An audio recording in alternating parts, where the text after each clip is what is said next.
வணக்கம். Doctor Navasakthi, medical acupuncturist and ozone therapy consultant, holistic wellness care centre, Puducherry. இன்று எதை பற்றி பார்க்க போகிறோம்னா, டிஸ்க் பஞ்ச் உள்ள பேஷண்ட்டுக்கு.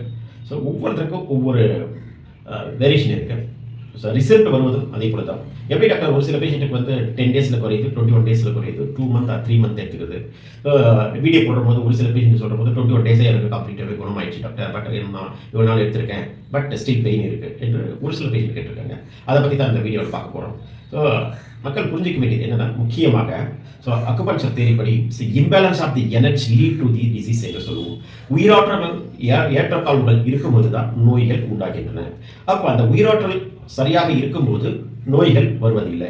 அப்போ அந்த உயிராற்றல் எந்த இடத்துல, எந்த மெரிடியன்ஸ், எந்த ஓடு பாதைகளை உயிராற்றல் வந்து லாக் ஆகிருக்கு, ஸ்டாக்னேஷன் என்று சொல்லுவோம், லாக் ஆகிருக்கு, அதை ரிலீஸ் பண்ணுவதற்கான சிகிச்சை கொடுக்கும்போது தான் ஸோ நல்லாவே ஒர்க் ஆகும்.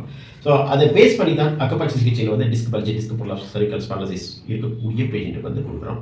அப்போ ஒரு சில பேஷண்ட்டுக்கு வந்து நேச்சுரலாகவே அவங்களுக்கு வந்து எனர்ஜி ஃப்ளோ, அந்த எனர்ஜி லெவல் வந்து நல்லா இருக்கும். அப்போது ட்ரீட்மெண்ட்டுக்கு கொடுக்கும்போது இமிடியேட்டாக அவங்களுக்கு வந்து ரிசல்ட் கிடைக்கும். ஒரு சில பேஷண்ட்டுக்கு கொஞ்சம் மாடரேட்டாக இருக்கும்.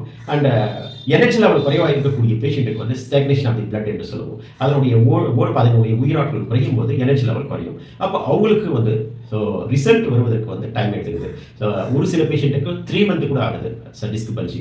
ஆகவே டிஸ்க் பல்ஜி உள்ள பேஷண்ட்டுக்கு வந்து டிபெண்ட்ஸ் அப்பான் தி அவங்களுடைய இண்டிவிஜுவல் எனர்ஜி லெவலை பேஸ் பண்ணி தான் ஸோ சிகிச்சையினுடைய பலன்கள் வந்து கிடைக்கும். ஆகவே இன்டகிரேட்டிவ் மெடிசனில் வந்து டிஸ்க் பல்ஜ் இருக்கக்கூடிய பேஷண்ட்டுக்கு வந்து ரிசல்ட் வந்து ஈவன் தோ ஸ்டேஜ் 3, ஸ்டேஜ் 4 இருக்கக்கூடிய பேஷண்ட்டுக்கும் நல்லாவே ரிசல்ட் கிடைக்கிது. ஹோலிஸ்டிக் வெல்னஸ் கேர் சென்டரில் அதிக பேஷண்ட்ஸ்க்கு வந்து இந்த disc bulge, cervical spondylosis, lumbar spondylosis, sciatic complaints இது போன்ற பேஷண்ட்ஸ் வந்து ரிசல்ட் வருகிறது. அட் த சேம் டைம் ஃபீட்பேக்கையும் போஸ்ட் பண்ணியிருப்பாங்க. டாக்டர் நவசக்தி என்ற யூடியூப் சேனலில் பார்த்தாலே தெரியும் அதிக பேஷண்ட்ஸ் வந்து எந்த லெவலுக்கு வந்து ரிசல்ட் இருக்குது என்பது.